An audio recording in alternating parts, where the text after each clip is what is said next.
Shalom Aleihim. Selamat berbahagia saudara-saudara dalam kasih Yesus. Kenalkan, nama saya Enggar. Saya adalah pensiunan Tentara Nasional Indonesia Angkatan Laut. Saya pernah bertugas di kapal, di darat, dan di daerah-daerah.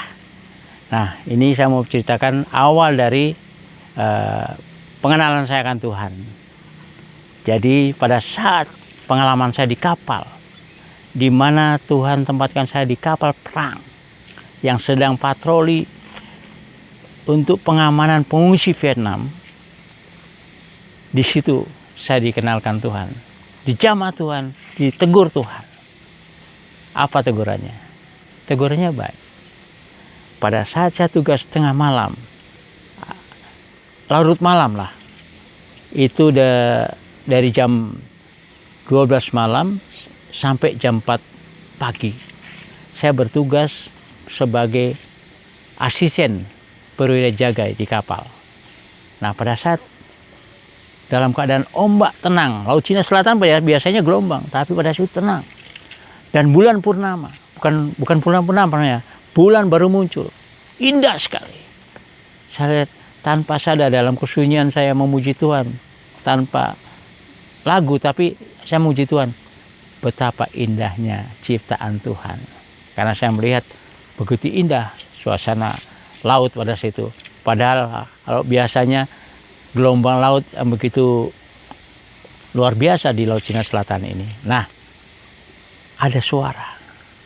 Saya tidak tahu suara siapa, karena saya belum kenal Tuhan. Suara apa?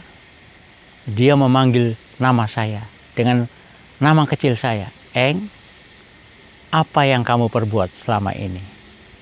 Ya, perlu ketahui bahwa latar belakang saya adalah Katolik. Ibu saya seorang Katolik. Bapak saya itu mantan ya, saya bilang mantan, guru ngaji. Jadi dia adalah murtadin kalau sekarang.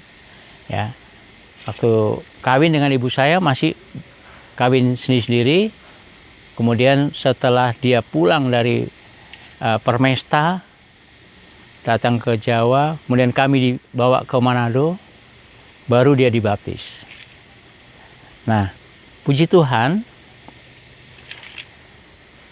walaupun kami dididik dalam keadaan Katolik, tapi saya sendiri tidak pernah membaca firman Tuhan, tidak pernah membawa ke gereja, itu hanya sekedar gereja, rutinitas, tidak pernah baca firman Tuhan. Nah, pada saat kejadian di kapal itu, saya tidak kenal Tuhan. Ya jujur saya bilang. Nah, hidup saya duniawi lah pokoknya. Ya tahu sendiri kalau di kapal mau berhappy ria, ya happy ria dengan cara dunia. Nah, singkat cerita, saya pada saat ditegur itu, saya dengar suara yang halus sekali, dan saya yakin itu orang yang dekat dengan saya, karena panggilan itu, orang yang bisa manggil saya nama itu adalah orang dekat saya. Ya, saya masih bujang. Ya. Saya belum kenal Tuhan. Saya ke gereja itu cuma rutinitas sebagai seorang Kristen, merasa KTP-nya. Tapi pertobatan belum ada.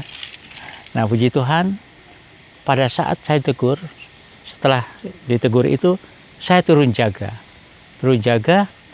Saya tidur. Dalam tidur saya,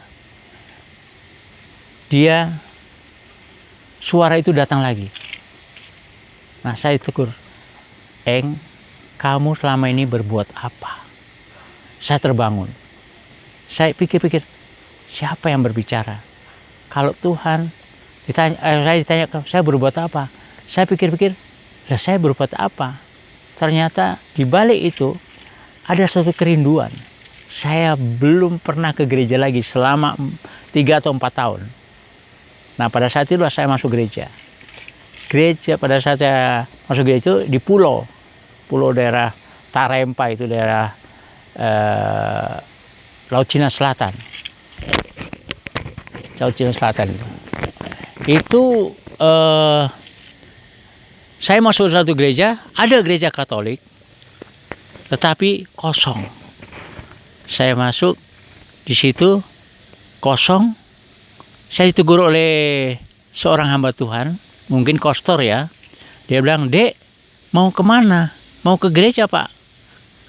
"Loh, kenapa gerejanya kosong?" Saya bilang. "Oh, adik salah datang.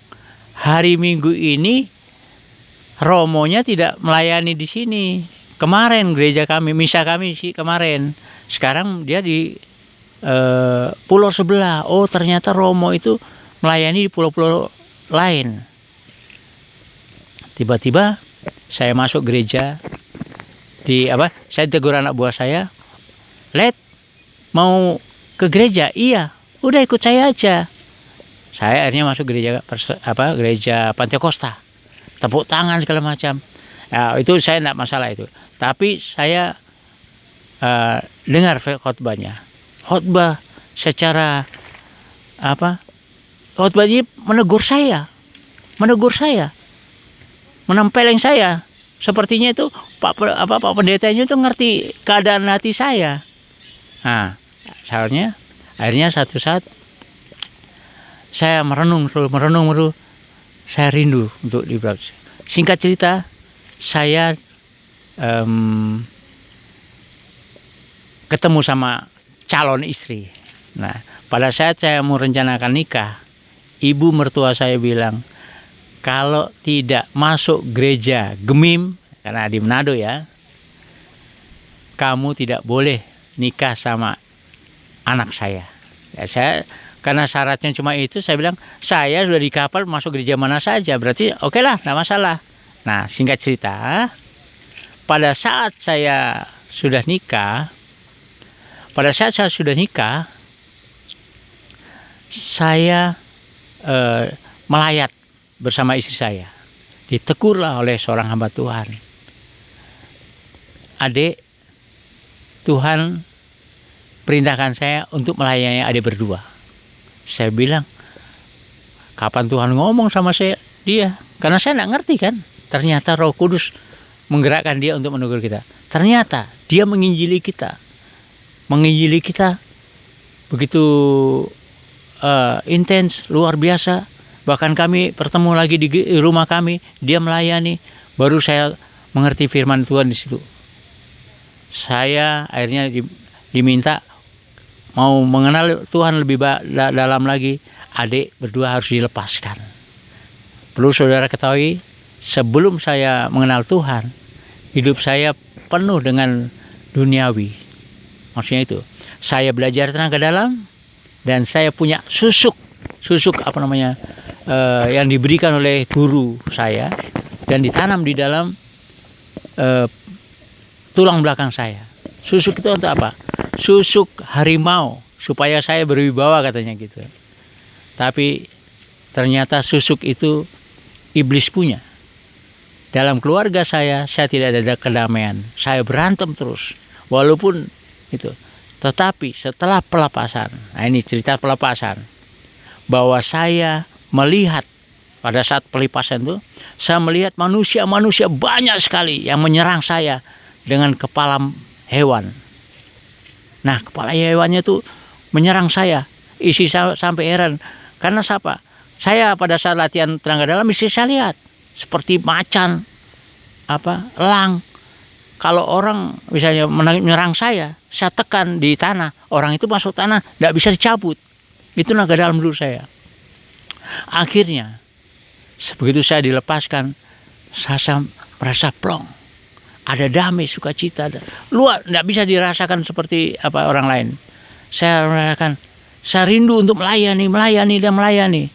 Jadi pada saat saya cinta mula-mula dengan Tuhan, kemana saja ada KKR, saya hadir.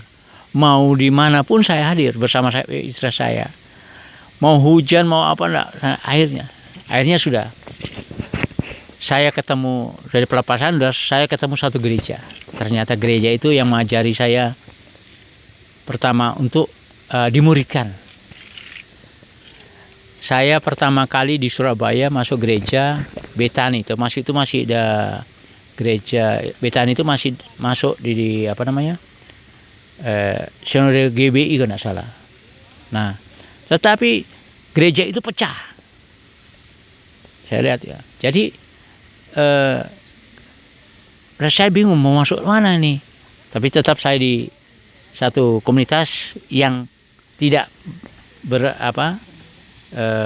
afiliasi dengan Betani. Saya lepas itu. Saya masuk satu gereja lagi. Gereja kecil.